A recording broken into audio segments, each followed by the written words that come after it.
ప్రియమైన సహోదరి సహోదరుడా, ప్రభువైన యేసుక్రీస్తు వారి నామం పేరిట ఈ ఉదయకాలం మీ అందరికీ వందనాలు.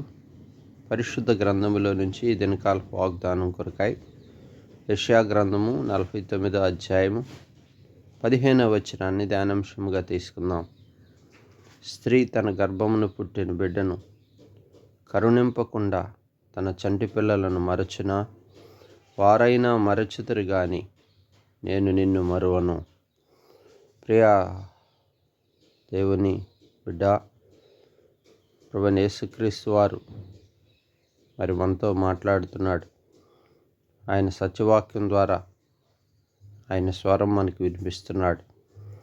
ఉదయకాలం అంటున్నాడు, దేవుడు సియోను అనుకుంటుందట, దేవుని సంఘం, ప్రభు నన్ను మరచి ఉన్నాడే, నన్ను విడిచిపెట్టి ఉన్నాడే అనుకుంటుందట. కానీ ప్రభు ఏమంటున్నాడంటే, గర్భమును పుట్టిన బిడ్డను తన తల్లి ఒకవేళ కరుణింపక మరచునేమో కానీ చంటి బిడ్డను నేను మరువనని లేఖనాలు సెలవిస్తున్నాయి. కనుక సత్యవాక్య ప్రకారం దేవుడు మనల్ని మరిచేవాడు కాదు. చూడండి, ఇశ్రాయేలీలు 430 సంవత్సరములు బానిసలుగా ఉన్నప్పుడు వారిని ఐగుప్తులో దేవుడు జ్ఞాపకం చేసుకున్నాడు. వారిని మరిచినవాడు కాదు. వారిని తన రెక్కల కింద కోడి తన రెక్కల కింద ఎలాగైతే కాచిందో, గ్రద్ద తన రెక్కల మీద ఎలా మోయిచుందో, ఆ రీతిగా వారిని అరణ్యములో 40 సంవత్సరాలు నడిపించి వారికి ఏ కొదువ వచ్చినా ఆ కొదువన్నిటిలో కూడా తీరుస్తూ వారిని విడిపించిన వాడిగా ఉన్నాడు. మరింతేకాదు 70 సంవత్సరాలు మరి మిద్యానీయుల రాజ్యం కింద మరి అణగారిపోయినప్పుడు వారి చెడుతనాన్ని బట్టి, పాపమును బట్టి దేవుడు వారికి చేతికి అప్పగించినప్పుడు కూడా దేవుడు వారిని విడిపించాడు. వారిని ఎప్పటికీ మరిచిపోలేదు దేవుడు.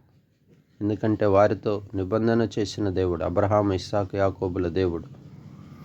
కనుక ప్రియ సహోదరి సహోదరుడా, సియోను సంఘమా, దేవుని సంఘమా, ఆయా సమయాల్లో వచ్చే ఇరుకులను బట్టి, కష్టకాలాలను బట్టి, శ్రమలను బట్టి, శోధనలను బట్టి నీవు నీ వ్యక్తిగత జీవితంలో, కుటుంబ జీవితంలో దేవుడు నన్ను మరిచిపోయాడు అన్నట్టుగా ఉందని పరిస్థితి అయితే ఈ దినకాలం ప్రభు సన్నిధికి వచ్చి ప్రార్థన చేసుకో.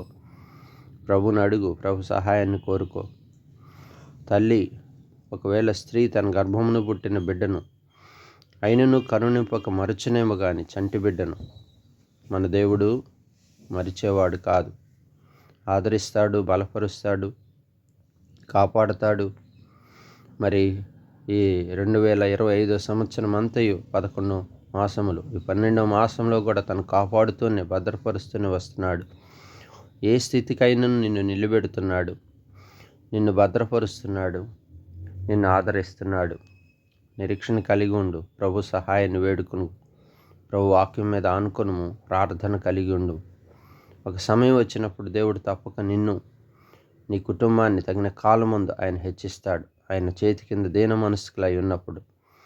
కనుక మన ఆధ్యాత్మిక జీవితంలో కొదవులు, ఇరుకులు, ఇబ్బందులు మనకు ఏర్పడుతున్నప్పుడు మనం బాధపడి మన దేవుడు మరిచాడు, మనల్ని విడిచిపెట్టాడని ఎన్నటికీ అనకూడదు. ప్రభు మరిచే దేవుడు కాదు.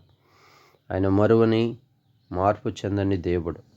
కనుక ప్రియ సహోదరి, ప్రార్థించుకుందాం. తల వంచని పరిశుద్ధుడా, ప్రేమ కలిగిన తండ్రి, స్త్రీ తన గర్భంలో పుట్టిన బిడ్డ నిన్ను కరుణింపక చంటి పిల్లను మరచునా? అవును. ఒకవేళ తల్లి అయినా ఆ స్త్రీ అయినా మరచునేమో కానీ నేను నిన్ను మరువనంటున్నారు. నేను నిన్ను మరువని దేవుడినని సెలవిస్తున్నారు. అవునయ్యా, సియోను అనుకుంటుంది నన్ను విడిచినాడు దేవుడని. వచ్చిన కష్టములను బట్టి, వచ్చిన ఇరుకును బట్టి, అవును, వచ్చిన బాధలను బట్టి. అయినా నీవు ఎన్నటికీ విడిచిపెట్టే దేవుడు కాదు. మా పితరులు ఇశ్రాయేలీయులను 430 సంవత్సరాలు ఐగుప్తులో బానిసకున్నప్పుడు విడిచిపెట్టలేదు. 70 సంవత్సరాలు మిద్యాను వారి చేతిలో ఉన్నప్పుడు విడిచిపెట్టలేదు. వారికి తోడై ఉన్నారు.